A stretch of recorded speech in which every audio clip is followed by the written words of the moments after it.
Hello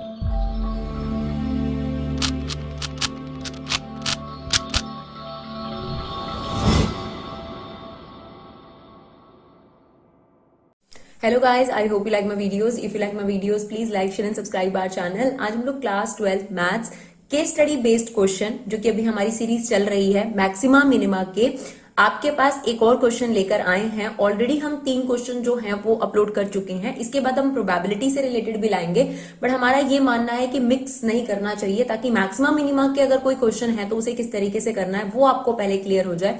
इसके बाद हम प्रोबेबिलिटी भी लेकर आएंगे, तो मैक्सिमम मिनिमा के 4-5 क्वेश्चन हो जाए एंड देन हम प्रोबेबिलिटी का देखेंगे। और उसके बाद अगर किसी भी और तरीके की केस स्टडीज अवेलेबल हो सकती हैं तो उसके क्वेश्चन हम आपके पास लेकर आएंगे। और डियर, आपको कंफ्यूजन ना हो, आपको सर्च ना करना पड़े, क्योंकि बहुत सारे स्टूडेंट सर्च में जाकर सिर्फ चीजों को सर्च करते हैं। तो आपको कुछ भी सर्च करने की जरूरत नहीं है, सिर्फ सर्च कीजिए विभा क्लासेस और जाइए प्लेलिस्ट में। प्लेलिस्ट में हर चीज जो है वो सॉर्टेड है। अगर आप केस स्टडी की प्लेलिस्ट देखना चाहते हैं तो सिर्फ केस स्टडी वाला ही आपको नजर आएगा। अगर आप प्रीवियस ईयर क्वेश्चन देखना चाहते हैं तो प्रीवियस ईयर की भी अलग प्लेलिस्ट बनी हुई है। रिवीजन वीडियोस देखना चाहते हैं तो रिवीजन वीडियोस भी ऑलरेडी अवेलेबल हैं, राइट। और अगर आप बात करते हैं कि आपको चैप्टर वाइज प्लेलिस्ट चाहिए तो वो भी आपके पास अवेलेबल है। इवन एग्जाम्पल्स जो बचे थे एनसीईआरटी के, वो भी हम लोगों ने मैक्सिमम चैप्टर्स के आपके पास अपलोड कर दिए हैं। सेकेंड बुक पूरी अपलोडेड है, सिर्फ फर्स्ट बुक थोड़ी सी रहती है। तो आप जो भी चीज देखनी है वो प्लेलिस्ट में जाकर देखिए, हम बार बार यही रेकमेंड करते हैं। तो चलिए, एक और क्वेश्चन है हमारे पास। तरीका वही है कि हम क्वेश्चन को रीड करेंगे और मैक्सिमम मिनिमा का क्वेश्चन है, हम अपने तरीके से पहले पूरा क्वेश्चन सॉल्व कर लेंगे और फिर बाद में उसके सवालों का जवाब देंगे, राइट। यही अभी तक हम स्ट्रैटेजी फॉलो कर रहे हैं। तो देखिए, आपके पास क्वेश्चन है, a tank with rectangular base and rectangular sides. ठीक है, एक टैंक है जिसका रेक्टेंगुलर बेस है और रेक्टेंगुलर साइड्स है, open at the top, to be constructed so that its depth is, depth का मतलब हो गया हाइट, ठीक है, एंड वॉल्यूम। तो क्वेश्चन में वॉल्यूम भी दे दिया उस टैंक का, ठीक है जी। तो आप समझ लीजिए कि घर के ऊपर टैंक बना रखा है और ऑब्वियसली टैंक ऊपर से खुला हुआ है, ठीक है। आपके पास जो रेक्टेंगुलर बेस है उसकी लेंथ क्वेश्चन में हमें ऑलरेडी दे रखी है एक्स एंड वाई, बिकॉज आप के स्टडी में एक अच्छी बात जो देखेंगे मैक्सिमम मिनिमा में वो ये है कि डायग्राम ऑलरेडी बना हुआ है और क्या क्या स्पेसिफिक चीजें निकालनी है वो भी क्वेश्चन में पूछी हुई है और हिंट भी है आपके पास आंसर्स के तौर पर। तो मुझे तो लगता है केस स्टडी वाली ज्यादा चीज आसान हो गई आपके लिए।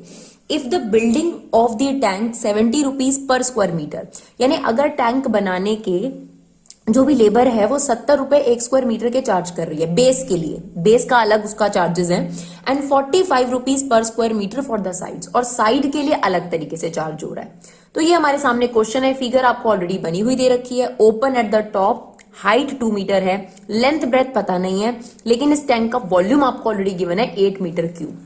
अब क्या क्या क्वेश्चन है उसे जरूर ध्यान रख लेते हैं। तो उसने कहा पहले तो मुझे बताइए कॉस्ट ऑफ द बेस क्या है, ठीक है, यानी रेक्टेंगुलर पोर्शन की। What is the cost of making all sides, और वो जो 4 साइड्स हैं उनकी भी कॉस्ट बताओ सेकेंड पार्ट में। थर्ड पार्ट में कहता है if C is the total cost then DC upon DX, मतलब आपको डेरिवेटिव निकालना है और बहुत क्लियर हो चुका है यहां पर कि आपको कॉस्ट फंक्शन का ही डेरिवेटिव लेना है। तो जिस चीज का डेरिवेटिव लेना होता है वही चीज मैक्सिमाइज या मिनिमाइज करनी होती है, राइट। और फिर आपको कहता है for what value of X C is minimum. तो आपको समझ में आ गया होगा कि आपको टैंक बनाने की जो कॉस्ट है उसको मिनिमाइज करना है, राइट। फिर आपसे कहता है what is the least cost of construction, यानी आप हमें कॉस्ट भी बताइए कि ओवरऑल कॉस्ट क्या है। तो डियर देखिए, हमने क्वेश्चन रीड कर लिया है, बल्कि ज्यादा स्पेसिफिक चीजें हमारे पास हैं। तो अब हम इसको सॉल्व करते हैं। केस स्टडी 4th है हमारे पास ये। तो हमारे पास ये दे रखा है कि जो ये टैंक है इसका रेक्टेंगुलर बेस है, राइट, और ऊपर से ये ओपन है। अब आपको लेंथ दे रखी है x, ब्रेथ दे रखी है y और हाइट दे रखी है 2 मीटर। अब आपको पता होगा कि जब भी हमारे सामने क्वेश्चन आता है हम 3 चीजें निकालते हैं। हमारा यही तरीका है इस क्वेश्चन को सॉल्व करने का। सबसे पहले गिवन क्या है जिससे हमारी रिलेशनशिप्स निकल कर आ जाती हैं, फाइंड आउट क्या करना है, और साथ ही साथ मिनिमाइज या मैक्सिमाइज क्या करना है। तो इस क्वेश्चन में मिनिमाइज करनी है कॉस्ट ऑफ टैंक होल, ठीक है। फाइंड आउट क्या करने को बोला था उसने, जैसा कि मैंने क्वेश्चन में पढ़ा, एक तो डीसी अपॉन डीएक्स बोला है, एक मिनिमम कॉस्ट की वैल्यू भी बोला है उसने निकालने के लिए। गिवन क्या है, आपको टैंक का वॉल्यूम ऑलरेडी गिवन है 8 मीटर क्यूब, इसके अलावा आपको हाइट भी गिवन है 2 मीटर। तो ये आपके पास सिचुएशन है। अब आपको ये भी बताया था कि जब आप ये 3 चीजें लिख लेते हैं तो स्टार्टिंग कहां से करनी है, यहां से। आपने जो टैंक बनाने की ओवरऑल कॉस्ट है उसको मिनिमाइज करना है। तो सबसे पहले जो फंक्शन बनेगा वो है कॉस्ट फंक्शन। अब उसने क्या बोला था, उसने बोला था बेस के 1 मीटर स्क्वायर के लिए 70 रुपए लेती है लेबर। अच्छा, बेस का एरिया क्या है? बेस एक रेक्टेंगल है, तो रेक्टेंगल का एरिया क्या होता है? Length into breath. यानी आपके पास जो बेस का एरिया है वो हो गया x इंटू वाई। अब ये बेस का एरिया आ गया। 1 मीटर स्क्वायर के लिए अगर 70 रुपए लेबर ले रही है तो इतने मीटर स्क्वायर के लिए, ये एरिया है ना बेस का, यस, तो आपके पास पूरे के लिए कितनी कॉस्ट हो जाएगी? 70xy। यस, ये आपकी हो गई बेस की कॉस्ट। बेस की कॉस्ट, बेस का एरिया कितना है? xy। 1 मीटर स्क्वायर के लिए अगर आपके 70 रुपीज लग रहे हैं तो xy मीटर स्क्वायर के लिए आपके कितने रुपए लगेंगे? 70xy। ये हो गई बेस की कॉस्ट प्लस। अच्छा, अब आपके पास बाकी चारों जो है उनका एरिया निकालना है आपने। तो बाकी चारों जो आपके पास रेक्टेंगल हैं उनका एरिया क्या होगा? जैसे मान लीजिए ये वाले रेक्टेंगल का एरिया क्या होगा? y इंटू टू, है ना, y इंटू टू। जो इस रेक्टेंगल का एरिया होगा सामने वाले का भी वही होगा, तो ये हो गया ट्वाइस इंटू 2 इंटू वाई। ये तो एरिया हुआ और ऐसी चीज 2 बार है, प्लस ट्वाइस ऑफ इस सामने वाले रेक्टेंगल का एरिया क्या होगा? x into two, right. ये इसकी लेंथ है और ये इसकी ब्रेथ है, तो x इंटू टू। या आप इसे ऐसे भी समझ सकते हैं 2LH प्लस 2BH। क्लियर है? वैसे भी देख सकते हैं। ये तो निकल आया 4 साइड्स का एरिया। अब आपको बताया था 1 मीटर स्क्वायर के लिए 45 रुपीज लग रहे हैं, तो इतने मीटर स्क्वायर के लिए कितने लगेंगे? इसे 45 से इंटू कर दीजिए। ये आ गया आपके पास 4 वॉल्स की कॉस्ट। ठीक है जी, आपके पास रेक्टेंगल की कॉस्ट क्या होती है? xy। 1 मीटर स्क्वायर के 70 रुपए, तो इतने मीटर स्क्वायर के कितने लगेंगे? 70xy। फिर हमने निकाल ली 4 वॉल्स का एरिया। 4 वॉल्स का एरिया आप कैसे निकाल सकते हैं? अगर आपको ये नहीं समझ में आया, क्योंकि फिगर देखिए, फिगर में आपको साफ साफ नजर आ रहा है कि ये रेक्टेंगल है, तो इसमें एक डायमेंशन है y और एक है 2। सेम ऐसे ही यहां पर होगा, तो हमने यही लिखा है 2 इंटू वाई। ऐसे रेक्टेंगल 2 बार होंगे।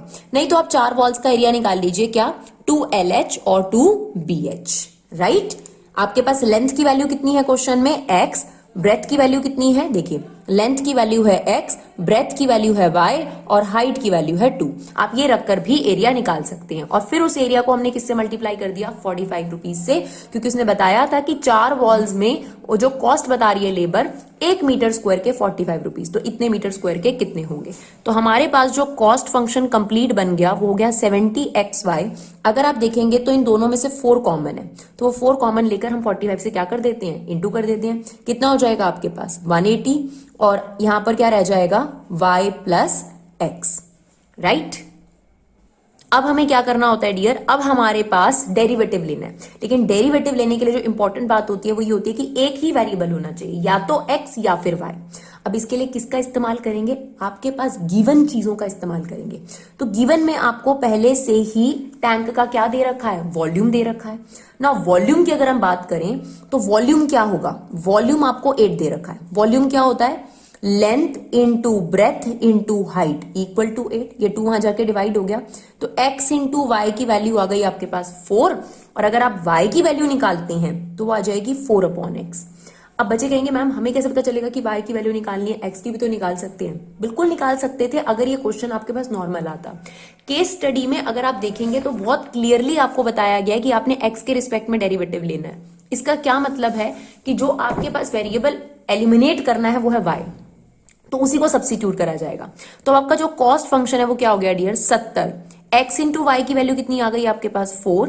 This is 180। y की वैल्यू आ जाएगी हमारे पास 4/x प्लस x, राइट। तो हमारे पास कॉस्ट फंक्शन हो गया 280 प्लस, चाहे तो आप इसको एज इट इज छोड़ दीजिए, यहीं पर हम इसका डेरिवेटिव ले लेंगे। ये आ गया 4/x प्लस x। अब हमारा काम हो गया, हमारे पास फंक्शन बनकर तैयार हो गया।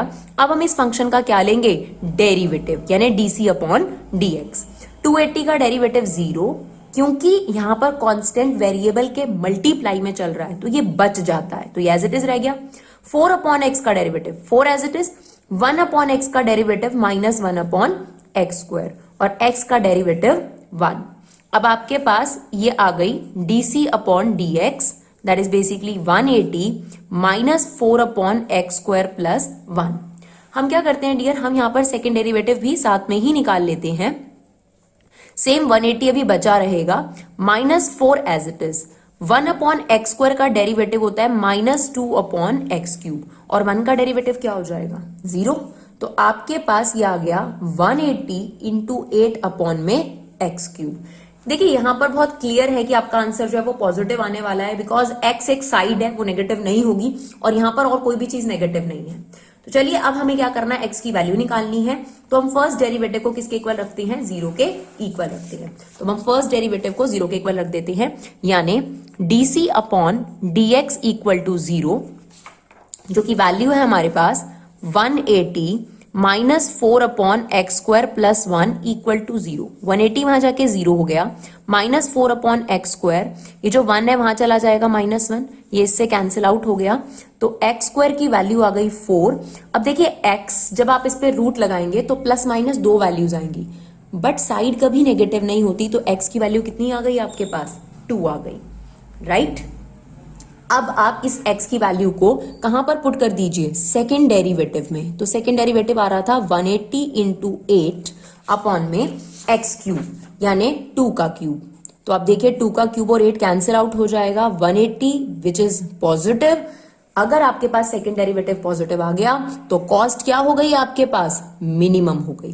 तो देखिए हमने नॉर्मली जैसे हम मैक्सिमम मिनिमा का क्वेश्चन सॉल्व करते थे, हमने बिल्कुल वैसे ही इसको सॉल्व किया है। अब आप देखिए आपके सारे सवालों के जवाब जो हैं इस क्वेश्चन में ऑलरेडी हो चुके हैं, और 10 मिनट से कम टाइम में हमने क्वेश्चन कंप्लीट कर लिया है। देखिए what is the cost of base, तो देखिए आपका पहला क्वेश्चन क्या है, what is the cost of base. तो आप देखिए कॉस्ट ऑफ बेस क्या है, ये रही 70xy, यानी option A is correct, right. Next है what is the cost of making all sides, मतलब 4 साइड्स की कॉस्ट कितनी है, तो वो है 180x प्लस y। तो यहां पर आपके पास आ गया ऑप्शन सी, राइट।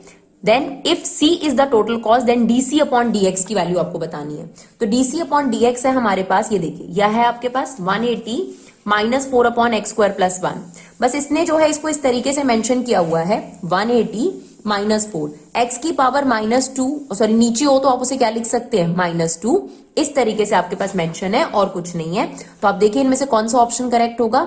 आप देखिए 180, ये है एक्स की पावर -1, ये हमारा आंसर है। 180, 1 को आगे लिख दिया, इसको पीछे लिख दिया, है ना। 181 -4 एक्स की पावर -2, तो हमारा ऑप्शन बी करेक्ट है।